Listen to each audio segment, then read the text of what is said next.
Et Ivan Vogt, c'est l'un des auteurs de science-fiction les plus hallucinants selon moi, mais c'est également l'un des plus oubliés. C'était, si je ne me trompe pas, l'auteur de science-fiction préféré de Philip K. Dick. Et si vous appréciez Philip K. Dick, je crois que vous avez intérêt à connaître cet auteur, puis lire au moins une de ses œuvres, parce que justement, Philip K. Dick en est l'héritier spirituel direct. Alors, je vais vous présenter 10 de ses romans. C'est parti. On commence avec L'Empire de l'Atome. C'est le premier roman du cycle de Lynn. Puis, si vous avez apprécié, je pense que j'en ai déjà parlé de ce roman-là sur ma chaîne, mais si vous avez apprécié Dune, vous avez grand intérêt à regarder ou plutôt à lire ce roman parce que il y a vraiment une similarité assez frappante, notamment dans l'utilisation d'histoire de la mythologie pour reformer une espèce de Game of Thrones spatial. C'est très cérébral, c'est rempli d'action, de rebondissements, mais au final, au centre de l'histoire se trouve notre personnage principal qui est un peu le Kwisatz Haderach de sa propre histoire. Je crois que l'écriture de Van Vogt se porte très bien à ce genre d'histoire. Pourtant, il y en a peu fait, mais c'est ça, l'aspect un peu médiéval, l'aspect, tout ce qui est intrigue politique, souvent c'est ce qui devient assez barbant dans une histoire de science-fiction. Je veux pas nécessairement ça, mais pour ce roman-là, ça fonctionne plutôt bien et c'est un texte que je recommande. Donc avant de le placer dans ma tier list, je veux juste vous la présenter là. Donc on va de A à E, donc A étant abracadabrant et E ennuyant. Pourquoi ces titres? Parce que c'est moi qui décide. Et donc l'Empire de l'Atome, selon moi, ça va dans bizarre, voire même abracadabrant. C'est à cheval entre les deux, mais on va le mettre dans bizarre pour commencer, puis ensuite on verra. Et donc le second roman, c'est Le Sorcier de Lynn, qui est la suite directe de l'Empire de l'Atome. Il faut d'abord comprendre d'où vient Van Vogt. Donc je vais parler un petit peu de son histoire à travers chacun de ses livres, parce qu'il y a réellement quelque chose d'intéressant dans le personnage en lui-même, parfois davantage que ses livres. Et donc voilà, Van Vogt, c'est un auteur canadien, issu de parents, si je ne me trompe pas, roumains. Il a eu une enfance assez normale, mais rapidement il a été introduit au monde de la science-fiction. À un assez jeune âge, il a été en quelque sorte recruté par Campbell avec sa fameuse revue de Astounding Stories, et il a publié de nombreuses nouvelles dans cette revue-ci.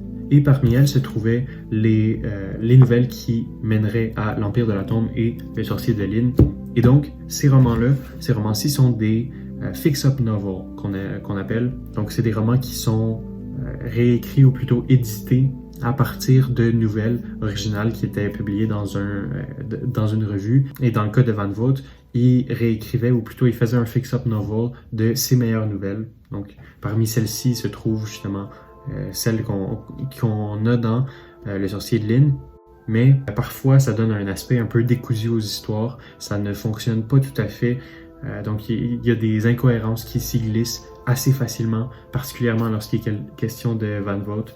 On reviendra à l'origine de pourquoi c'est ainsi, mais c'est quelque chose qu'on retrouve particulièrement dans la suite de l'Empire de l'Atome, puis ça fait que c'est un texte un peu inférieur, mais n'empêche que c'est la suite de l'Empire de l'Atome, un roman que j'avais beaucoup apprécié.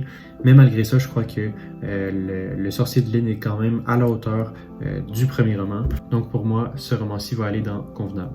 On poursuit avec Créateur d'univers, un texte qui a été plutôt oublié. Donc la plupart des romans que je vous présente là, je les ai sous la forme d'une édition J'ai lu des années 80, 90, parfois même des années 70. Puis celui-ci, c'est l'un d'entre eux qui n'a pas été réédité. Donc il y en a beaucoup parmi eux, c'était pas le cas de l'Empire de l'Atome et de sa suite, là, mais il y en a beaucoup parmi eux que je vais vous présenter à l'avenir qui ont été réédités dans les années 2000, 2010, et même certains ont été réédités tout récemment en 2025 dans de très belles couvertures, mais c'est rare. Malgré tout, je pense que Van Vogt a été, ou plutôt est davantage connu dans la francophonie dans le monde anglophone, étonnamment. Mais ça, on va revenir aux raisons pour lesquelles c'est le cas plus tard. Pour ce qui est de Créateur d'univers, c'est un roman que j'ai vraiment pas apprécié, je vais le dire d'emblée. Il y a une prémisse qui est très intéressante. Donc avec cette idée-là d'une société intertemporelle secrète qui assure le réajustement psychologique des gens, qui règle leur trauma. C'est une idée qui est super intéressante, mais qui s'effiloche rapidement dans le texte. Et ça, c'est pour une raison particulière. C'est en raison de la façon dont écrivait Ivan Vogt. Le principe avec lequel il a écrit nombreuses de ses histoires, c'est un principe assez étrange qui veut que son histoire peut être séparée en unités de 700 mots, environ 700-800 mots. Et à chacune de ces unités-là, il doit y avoir un retournement de situation. Et ça mène à des textes qui sont très décousus parce qu'à chaque 700 mots, à chaque 800 mots, Van Vogt se demande comment est-ce qu'il peut rendre l'histoire plus intéressante en modifiant les enjeux ou en ajoutant un élément pour ajouter un peu de piquant. Puis ça mène à un texte qui est très vif, donc on s'ennuie rarement dans un texte de Van Vogt, mais ça mène à des trucs particulièrement décousu. Et donc, Créateur d'univers, c'est l'un de ces textes-là qui ne réussit pas à être à la hauteur de sa prémisse. Mais à mon expérience personnelle avec Créateur d'univers, j'ai perdu le fil de l'histoire à la page 150 à peu près parce que ça devenait trop absurde, trop illogique. Et donc, la tension de l'histoire était perdue. Et donc, pour moi, Créateur d'univers, je dirais pas que c'est un texte ennuyant, mais il y a définitivement sa place dans le tier descend. On poursuit avec le monde des A. Ici, ça suit le joueur du A, mais je parle ici du monde des A, premier du nom. Il y a plusieurs choses à dire de ce texte-là. La première, il a été traduit par Boris Vian. Puis, l'impact que ça a eu est assez particulier. Beaucoup d'historiens de la science-fiction francophone iraient jusqu'à dire que c'est le monde des A, avec sa traduction de Boris Vian, qui a introduit la science-fiction américaine à la France, puis qui a introduit, à vrai dire, le lecteur du dimanche à la science-fiction.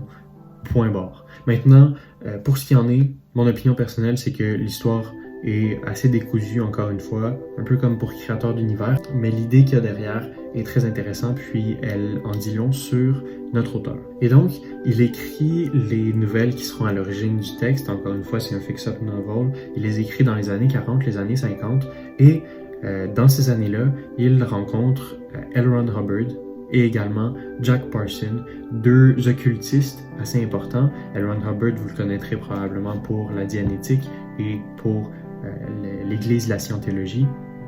Et justement, aux origines de la Scientologie se trouvait cette idée de la Dianétique, qui est vraiment comme... Il y a un livre de Ron Hubbard qui s'appelle La Dianétique, que j'ai d'ailleurs juste ici. La Dianétique qui est à l'origine de l'Église de la Scientologie, en réalité de tout le dogme scientologique. Et Alfred Van Vogt, il s'implique dans la Dianétique. Si je ne me trompe pas, il se part une branche justement dans les années 40, les années 50, puis il se perd un peu dans tout ça. Et donc, pendant un bon moment, il est un personnage assez important de tout ce monde-là de l'ésotérisme américain, notamment avec Jack Parsons. J'entrerai moins dans les détails parce que je m'y connais moins de ce côté-là, mais il faut comprendre qu'il s'intéresse à ce genre d'idées. Et ça se reflète dans ses romans, notamment Le Monde des A. Il reprend l'idée de sémantique générale qui est vraiment incompréhensible. En tout cas, pour moi, je n'ai pas réussi à la comprendre avec le texte. Il faudrait que je me familiarise autrement à cette étrange discipline. Et donc, on parle de pensée non aristotélicienne, de logique non linéaire, ce genre de choses un peu pseudo-scientifiques. Et Van Vogt est excellent pour justement écrire des choses qui sont pseudo-scientifiques. La revue Astounding avait pour prétention d'être très scientifique, de favoriser la science pure et dure. Mais en réalité, il y a beaucoup de ces auteurs, notamment celui-ci, qui mettaient à l'avant-plan des idées très pseudo-scientifiques. Et c'est pas forcément mauvais, mais il faut prendre en compte qu'il y avait une part de mensonge à travers tout ça. Maintenant, pour ce qui est de l'auteur d'aujourd'hui, je pense pas qu'il ait la prétention d'être scientifique, ou du moins s'il l'est, je crois que le lecteur moderne saura très bien faire la part des choses parce que c'est complètement halluciné les idées qu'il présente dans ce texte-là. Est-ce que ça se tient? Pas vraiment, mais ça demeure une histoire assez engageante. C'est certainement pas dans mes textes préférés, mais ça demeure un classique de Van Vogt à connaître. Maintenant, pour ce qui est de la traduction de Boris Vian, je crois que il faut pas sauter au plafond pour si peu. Là, ça le boit Boris Vian qui a traduit le texte. Il y a un certain amateurisme qui transparaît à travers la prose. Maintenant, bon, j'en tiendrai pas rigueur à Boris Vian, là, ça reste une traduction qui fonctionne. Pour les livres de science-fiction traduits dans les années 60-70, c'est beaucoup. C'est beaucoup déjà que la traduction fonctionne, mais je crois pas que c'est un élément particulièrement vendeur du texte, même si c'est ce qui a permis à la francophonie de connaître un peu la science-fiction dans les années 50. Alors pour son impact culturel, puis pour toute l'effervescence que l'on retrouve autour de ce roman-là, je crois que Le Monde des A, ça vaut la place de Bizarre, là aussi. Maintenant, j'aimerais parler de 2 livres conjointement. J'ai nommé Les Armureries d'Icher et Les Fabricants d'armes, qui font justement partie du cycle des fabricants d'armes. Ces 2 textes qui sont parmi les meilleurs de Van Vogt, selon moi. Ils ont été réédités récemment, je pense cette année, là, en 2025, et c'est pour une bonne raison. C'est Van Vogt à son meilleur. Van Vogt qui réussit à employer, ou plutôt réunir toutes ses forces en un texte, ou plutôt en plusieurs textes, là, plusieurs nouvelles engageantes et avec des personnages qui se tiennent, ce qui est très rare pour du Van Vogt. J'entrerai pas dans les détails parce que, selon moi, si vous devez lire l'un des romans de Van Vogt, c'est soit celui-là, soit l'un des romans qui s'en vient bientôt, Les Armureries d'Icher, c'est excellent. Puis ça nous amène à un autre concept qu'utilisait Van Vogt, une autre façon d'écrire qui était assez atypique, puis qui transparaît très fort dans ses textes, notamment celui-ci. Et c'est l'idée d'utiliser ses rêves pour écrire. Comme je vous l'ai dit, il écrivait en unité de 600, 700, 800 mots. Et donc, c'était un peu sa routine d'écrivain. 700 mots par jour, c'est un bon bilan. Mais en réalité, l'une des parties de son travail, il le faisait un peu à la manière de Dali, si je ne me trompe pas. Il se réveillait à intervalles réguliers durant la nuit pour écrire ses rêves, pour écrire ses idées. Et ensuite, il les mettait par écrit justement dans ses histoires. Et c'est quelque chose qui transparaît beaucoup dans ses textes, dans ceux que j'ai nommés précédemment, mais particulièrement dans Les Armureries d'Icher et Les Fabricants d'armes. C'est un cycle qui regorge d'idées vraiment intéressantes, vraiment captivantes. Et c'est des idées qui ont un aspect très hallucinogène. Je crois que si Van Vogt avait écrit tout ça dans les années 60-70, on aurait mis cette effervescence d'idées-là sur le compte des psychédéliques. Mais en réalité, cette richesse-là provient de ses rêves. Et je crois qu'à travers cette habitude-là qu'il avait, Van Vogt réussit réellement à parler à notre inconscient, à l'inconscient collectif, à travers des idées qui sont complètement hallucinantes. Mais c'est cette idée-là de pensée non linéaire, ça nous ramène aussi à l'idée de pensée non aristotélicienne, mais je pense que ce principe-là apporte vraiment quelque chose d'important dans la prose de Van Vogt, et ça explique pourquoi Philippe K. Dick l'apprécie autant. Donc voilà, je réalise que j'ai pas dit grand-chose des Fabricants d'armes et des Armureries d'Icher, mais c'est vraiment parmi ses meilleurs textes. Je mettrai les Fabricants d'armes dans la partie abracadabrante, et les Armureries d'Icher, ça irait entre l'Empire de la Tombe et Le Monde des A. On va à l'opposé du spectre avec un texte vraiment non inspiré, Le Multiplié, qui a été écrit plus vers la fin de sa vie dans les années, je pense que c'est un livre qui date de 74, qui a été traduit en français l'année même, puis c'est un texte qui ne vaut vraiment pas le coup. Donc il a été traduit probablement parce que justement il y avait cet ascendant-là sur la science-fiction française, le lectorat français, mais en réalité c'est juste pour le nom que le texte a été traduit, parce que si ça avait été un inconnu, ça n'aurait jamais été traduit. C'est un texte qui est mauvais, avec un personnage principal qui est profondément tordu, puis antipathique, d'une façon qui ne met réellement pas en valeur le texte. Ne perdez pas votre temps avec ça, j'en parlerai pas davantage. Le Multiplié, c'est le pire des romans de Van Vogt, et ça va dans la section ennuyant. Je réalise maintenant que j'avais interchangé les Armureries d'Icher et Le Multiplié, donc on remet les Armureries d'Icher à sa place. Ensuite, un roman un peu plus connu, mais que personnellement j'ai pas apprécié du tout. C'est une histoire encore de télépathie, de super-esprit, de race supérieure. Et ça nous rapproche vraiment de, selon moi, ce qui est le chef-d'œuvre de Van Vogt, dont j'ai pas encore parlé. Mais La guerre contre le roule, un texte plutôt oubliable selon moi, Après, je l'ai lu, ça fait longtemps, donc peut-être que je suis un peu biaisé de ce côté-là, mais c'est un texte dont je garde très peu de souvenirs, et j'ai entendu sur Internet que on parlait de ce texte-là comme étant une critique du racisme, puis de principes comme ça, mais je pense que c'est vraiment une lecture moderne de ce que faisait Van Vogt, qui, selon moi, ce qu'il faisait était à des lieux d'une politisation comme ça.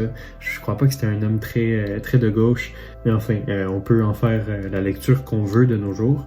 Le fait est que c'est pas vraiment quelque chose que j'ai vu dans ce texte-là. Je comprends que c'est parmi ses plus connus, particulièrement dans le monde anglais, parce que en France, il a été réédité pour la dernière fois dans les années 90, si je me trompe pas. Donc même si vous parvenez à mettre la main sur ce texte-là, personnellement, je le recommande pas. Donc il se mérite d'être dans la section dessin. Un autre encore plutôt oubliable, avec une couverture qui par contre est vraiment... c'est quelque chose cette couverture-là. Je sais pas trop quoi en dire. Étonnamment, elle est représentative du texte. Souvent avec des images comme ça, on se dit ça n'a rien à voir avec le texte. Il n'y a aucune chance que l'auteur mette en scène un grillon spatial armé. Pourtant, c'est le cas. Avec ce texte-là, Van Vogt explore encore des idées complètement absurdes, sans grand succès. J'ai trouvé personnellement les personnages plutôt ennuyants, et c'est l'un des grands problèmes de la science-fiction de l'époque. La science-fiction de l'âge d'or avait tendance à ne pas mettre beaucoup d'emphase sur ses personnages, mais compte tenu du récit en lui-même, je pense que ça leur a été important. Et donc, le fait que les personnages soient plutôt oubliables fait en sorte que le texte en lui-même est plutôt oubliable. Alors, pour moi, je le placerai également dans la section dessin. Mais de toute façon, c'est l'un des textes les moins connus de Van Vogt qui a été édité en français.